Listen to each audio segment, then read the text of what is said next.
There is someone in your life right now who is quietly costing you everything. Not loudly, not obviously.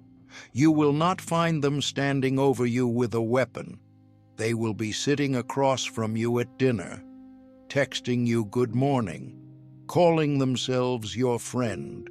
And every single interaction with them leaves you slightly less than you were before, slightly more tired, slightly more confused, slightly more uncertain about yourself. You feel it, but you cannot name it. You dismiss it because they have never done anything obviously wrong, because the damage they do is subtle. It happens in the accumulation of 100 small moments. A comment here, a silence there, a reaction that makes you feel stupid for having felt something. And slowly, without realizing it, you start to shrink. You start to edit yourself before you speak. You start to need more energy just to be around them. You start to wonder if the problem is you. It is not you, it is them. And the Stoics had a name for exactly this kind of person, and a very clear instruction for what to do about them. Today, I am going to give you that instruction, and by the end of this, you will know exactly who needs to be removed from your life, and why waiting is costing you more than you know. The Stoics were not gentle about this. Seneca, who advised emperors and survived the most politically dangerous court in Rome, wrote something that most people read and immediately dismiss because it is too uncomfortable. He wrote, "Associate with people who are likely to make you better." That sounds simple until you read what he wrote next. Withdraw from those who will make you worse.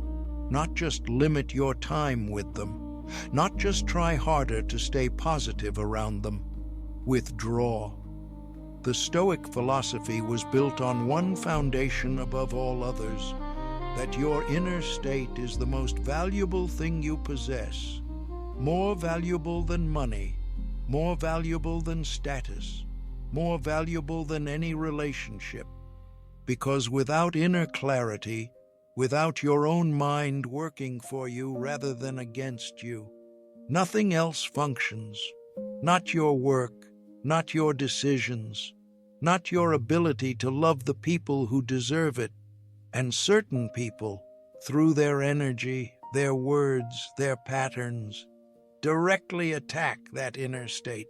Not always intentionally, but the damage is the same either way.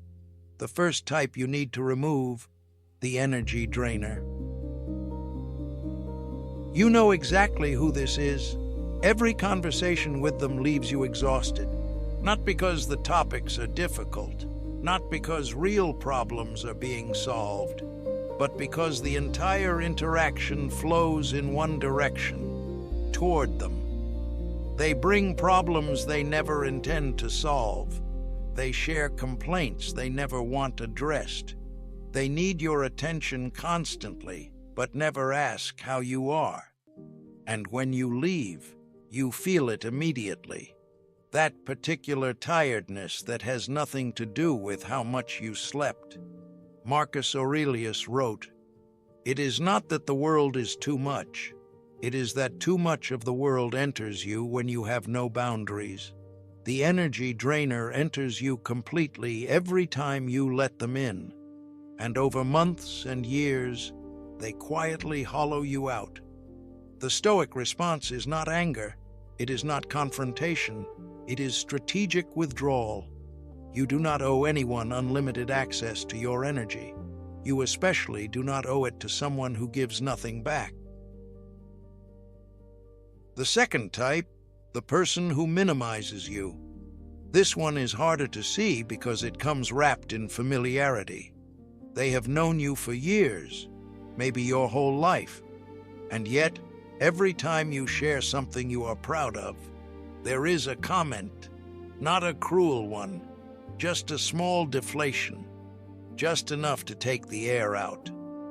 Every time you express an ambition, there is a reason it probably will not work. Every time you are certain about something, they introduce just enough doubt to make you uncertain again. Epictetus said, "Be careful of the people who make you doubt yourself, because their doubt lives in them, not in you." The minimizer is not seeing reality more clearly than you. They are projecting their own limits onto your potential, and if you stay close enough to them long enough, you will start to believe those limits are yours. The third type, the person who punishes your growth. This is the most painful one, because this person often genuinely cares about you, but they care about the version of you that needs them, the version of you that was smaller, less certain, more dependent. And as you grow, as you change your habits, your thinking, your standards, they become uncomfortable. The distance between who you were and who you are becoming threatens them, so they push back, subtly, through guilt, through nostalgia, through that particular tone that says you have changed, as if it is an accusation. The Stoics understood this clearly. Growth creates distance from some people. That is not a failure of the relationship. It is evidence that you are moving and they are not. And you cannot let loyalty to who someone was stop you from becoming who you need to be. The fourth type, the chaos creator. They do not mean to destroy, but everything around them is always on fire. Every week there is a new crisis, every month a new catastrophe, and they bring all of it to you, not because they want help, but because chaos is their natural state and they need company in it. Marcus Aurelius wrote, "Confine yourself to the present. The chaos creator lives entirely in catastrophe, past catastrophes, present catastrophes, future catastrophes they are already preparing for. And when you spend enough time inside their world, it becomes hard to find your own ground, your own calm, your own clarity, because their frequency is loud and it is contagious. So what do? The Stoic answer is not dramatic. You do not need a confrontation. You do not need to announce a decision.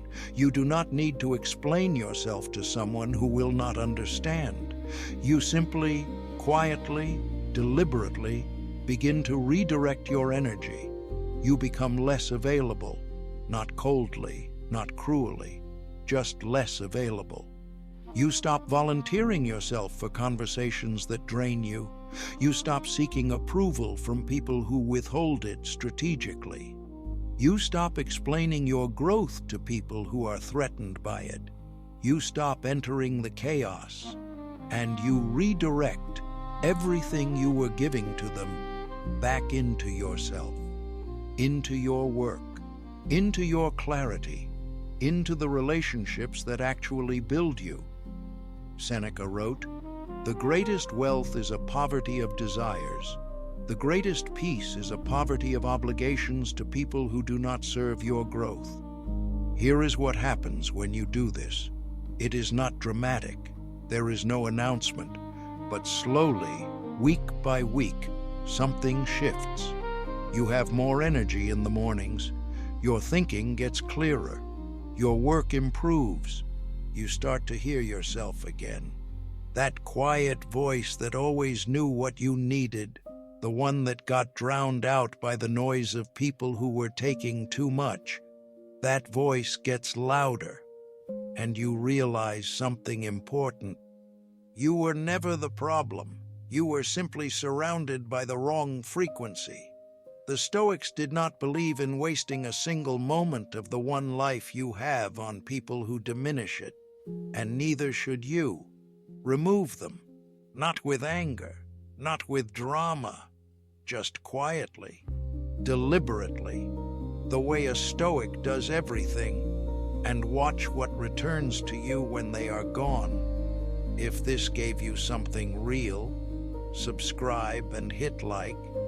The next video is already waiting for you.